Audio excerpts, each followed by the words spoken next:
Hello అండి, welcome to BRK news. నేను మీ Ravi Bandari. So ఈరోజు మనతో ఉన్న గెస్ట్ తోడి నీడా ఫౌండర్ రాజేశ్వరి గారు. సో మేడంతో మాట్లాడి కొన్ని విషయాలైతే తెలుసుకుందాం. నమస్కారం మేడం. నమస్తే.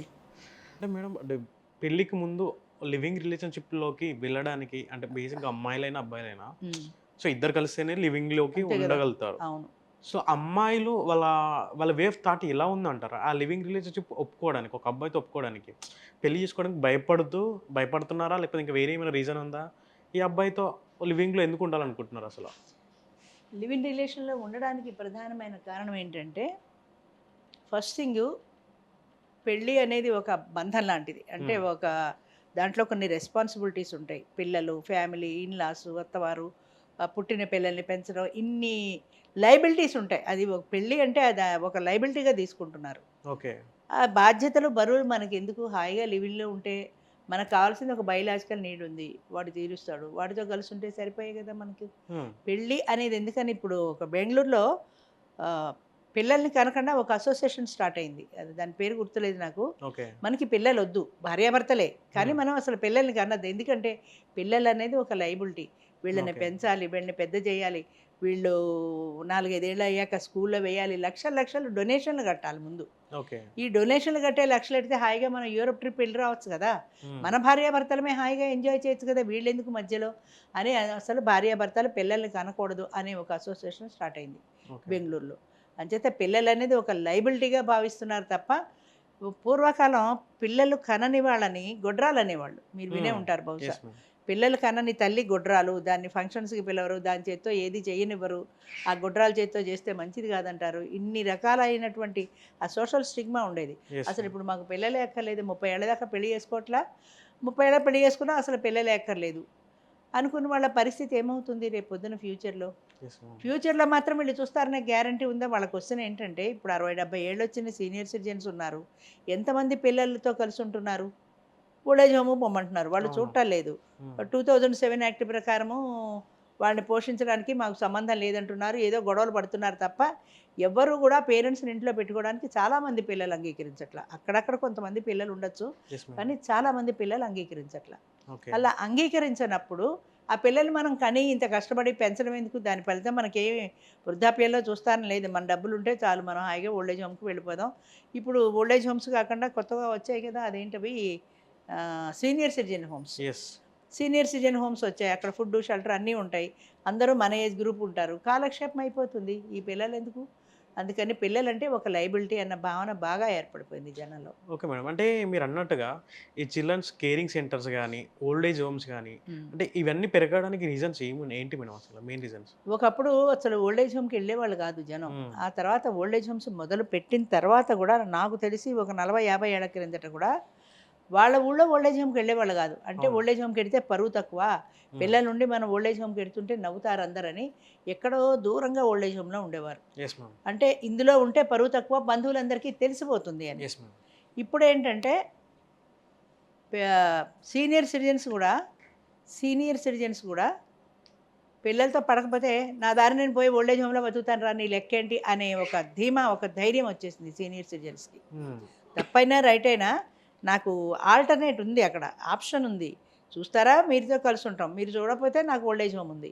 అది రాను చూడకపోతే కాదు. వాళ్ళు చూసినా సరే మేము ఓల్డ్ ఏజ్ హోమ్‌లో మేము ఫ్రీగా ఉంటాం.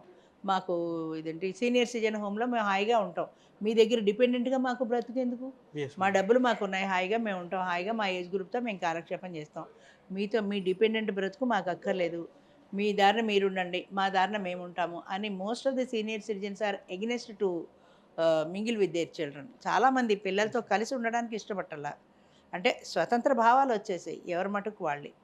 నా అంటే దారి నేనుంటా. మీ దారిన ఓకే మీరుండండి. మేడం. అంటే పెద్దవాళ్ళు వాళ్ళ దగ్గర పెన్షన్ డబ్బుల్లో గాని, వాళ్ళ సేవింగ్ మనీ అవును. ఉండడం వల్ల అంతే. వాళ్ళు ఒక ధైర్యంతో గాని, అంతే. కొంచెం మొండిగా ఆర్థిక ఉండడానికి స్వతంత్రం మెయిన్. ఆర్థిక స్వాతంత్రం. ఆ అవును. రీజన్స్ వల్ల కొంచెం మొండిగా ఉండడానికి ఒక రీజన్ ఉంది. అంటే అవును. మేము అవును. మా అవును. పిల్లలతో ఉండము. మాకు అ పిల్లలతో పడట్లే వాళ్ళు వేరే ఉంటామని. ఓల్డ్ ఏజ్ హోమ్‌కి ఎళ్ళడానికి ఒక సోర్స్ ఉంది. అవును.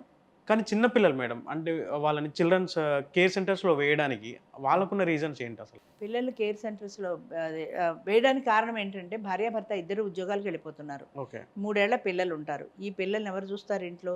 జాయింట్ ఫ్యామిలీ అయితే ఇన్లాస్ ఎవరో ఉండేవారు, అమ్మా నాన్న ఎవరో ముసలాళ్ళు ఎవరో చూసేవారు. ఇప్పుడు పేరెంట్స్ ఉండట్లా వాళ్ళతో, వాళ్ళు వేరే ఉంటారు. సో ఈ పిల్లల పరిస్థితి ఏంటి అనే క్వశ్చన్ వచ్చినప్పుడు వీళ్ళకి ఒక ఆప్షన్ డే కేర్ సెంటర్. ఆ డే కేర్ సెంటర్లో పడేస్తారు, వీళ్ళు ఆఫీసులకు వెళ్ళిపోతారు. సాయంత్రం వచ్చేప్పుడు పిల్లల్ని తెచ్చుకుంటారు. ప్రతి దానికి ఒక ఆప్షన్ ఎప్పుడైతే ఉందో ప్రతి మనిషి కూడా ఇది కాకపోతే ఇంకొకటి ఉంది అని ఎదురు చూస్తాడు. ఇదివరకు 50 ఇయర్స్కి 70 ఏళ్ళు వచ్చిన మగవాడికి మ్యారేజ్ అవకాశాలు ఉన్నాయి, ఆడదానికి మ్యారేజ్ అవకాశాలు లేవు. ఇప్పుడు 50+లో కూడా ఒక ఆప్షన్ వచ్చింది, అంచేత జంప్ అయిపోతున్నారు అంతే. 50 ఇయర్స్ వచ్చిన తర్వాత వీడు పోతే వీడి చేస్తే ఇంకోటి ఉంది కదా, వీడికి విడాకులు ఇస్తే ఇంకొక ఛాన్స్ ఉంది కదా నాకు అనే ఛాన్స్ ఎప్పుడైతే ఉందో, ఈ ఆప్షన్ ఎప్పుడైతే ఉందో జనాల్లో ధైర్యం అప్పుడే వచ్చేసింది. డే కేర్ సెంటర్కి పంపించేస్తారు పిల్లల్ని, వీళ్ళు ఆఫీసులకు వెళ్ళిపోతారు, ఎలాంటి ఇబ్బంది లేదు కదా. అంచేత చిన్నపిల్లలుగా ఉన్నప్పుడు day care centre option, senior సిటిజన్స్గా ఉన్నప్పుడు ఓల్డేజ్ హోమ్లో లేకపోతే senior citizen homes option. Madam అంటే పిల్లల్ని టేక్ కేర్ సెంటర్స్లో వేయడం వల్ల, అక్కడ పెంచడం వల్ల అంటే మోస్ట్లీ వీళ్ళ హ్యాండ్ ఓవర్లో కంటే టేక్ కేర్ సెంటర్స్లో పెరగడం వల్ల పిల్లలపైన ఎలాంటి ఇంపాక్ట్స్ ఉండదంటారా? అంటే పేరెంటింగ్ ఖచ్చితంగా ఉంటుంది, ఖచ్చితంగా ఉంటుంది. ఎందుకంటే అమ్మా నాన్న దగ్గర పెరిగిన పిల్లలకి డే కేర్ సెంటర్స్లోను లేకపోతే హాస్టల్స్లో వేసేస్తున్నారు. 6 ఏళ్ళు 7 ఏళ్ళు వచ్చిన పిల్లల్ని హాస్టల్లో వేసేస్తున్నారు. ఎందుకంటే వాళ్ళు ఏదో ఒక డిసిప్లిన్లో పెరుగుతారని, వాళ్ళు డిసిప్లిన్లో పెరుగుతారా లేదా మీ మీద ఎఫెక్షన్ తగ్గిపోవట్లా తెలియాలి కదా. అది అమ్మ కూర్చోబెట్టి ఊళ్ళో కూర్చోబెట్టుకుని అన్నం తినిపించడానికి, ఆయా అన్నం పెట్టడానికి తేడా ఉంటుంది. అమ్మకు ఉండే ప్రేమ మమకారం ఇవన్నీ ఆయాకుండా అదే డ్యూటీలో పెడుతుంది అంతే. కానీ వీళ్ళు అమ్మ దగ్గర కూర్చొని గారాబంగా తిని అమ్మ దగ్గర పడుకొని అమ్మ చేతి గోరుముద్దలతోటి పెరిగిన పిల్లల అటాచ్మెంట్ ఎక్కువ ఉంటుంది పేరెంట్స్తో. ఎందుకంటే అక్కడ పెరిగారు కాబట్టి. వీళ్ళు వేరే పెరిగిన చోట పెద్దగా అటాచ్మెంట్ ఉండదు, ఏదో సెలవులకు వస్తారు, ఉంటారు, వెళ్తారు అంతే. మొదట్లో వాళ్ళు బాధపడచ్చు, కానీ అలవాటు పడిపోతారు ఆ లైఫ్కి. అప్పుడు వాళ్ళకి ఎక్కువ ఎమోషన్స్ ఉండవు పేరెంట్స్తో. అయ్యో నాకు జ్వరం వస్తే అమ్మ రాత్రి పగలు కూర్చొని సేవ చేసింది, నాకు ఇలా వస్తే అమ్మ నన్ను చూసింది, నాకు బాగా లేకపోతే అమ్మ ఏడ్చింది, ఇలాంటి ఎమోషనల్ రిలేషన్ ఎక్కడ ఉంటుంది, తల్లికి పిల్లలకి ఉండదు. అంచేతే మెకానికల్ లైఫ్, వెళ్తారు చదువుకుంటారు, సెలవులు ఇస్తే వస్తారు, 10 రోజులు ఉంటారు, వెళ్ళిపోతారు అంతే. అలాంటి మెకానికల్ లైఫ్ అలవాటు అయినప్పుడు రేపొద్దున ఫ్యూచర్లో కూడా అమ్మా నాన్నని ఎవరు చూస్తారు మేము చూడకపోతే అన్న భావన తగ్గిపోతుంది పిల్లల్లో. అంచేత అమ్మా నాన్నని మేమే చూడాలి, మాకు చిన్నప్పుడు నన్ను ఎంతగా కష్టపడి పెంచారు వాళ్ళు అన్న భావన పిల్లల్లో రాదు. ఏదో మమ్మల్ని పడేసారు స్కూల్లో, ఏదో మా రోజులు బాగుండి మేము చదువుకున్నాం, ఉద్యోగం చేసాం, సంపాదించుకుంటున్నాం, మీరు ఏం చేశారు మాకు అనేటువంటి భావన కొంతమంది డైరెక్ట్గా అడుగుతారు, కొంతమంది మనసులో అయితే ఉండిపోతుంది కదా అది. అంచేత ఆ రిలేషన్స్, ఆ ఎమోషన్స్ అనేవి తల్లికి పిల్లలకి మధ్యన ఒక బ్రిడ్జ్ లాంటివి. అది ఎప్పుడైతే దూరమైందో ఆ ఎమోషన్స్ తగ్గిపోతాయి, వాళ్ళ మీద ఉండేటువంటి ఎఫెక్షన్స్ తగ్గిపోతాయి. Okay ma'am, thank you so much ma'am.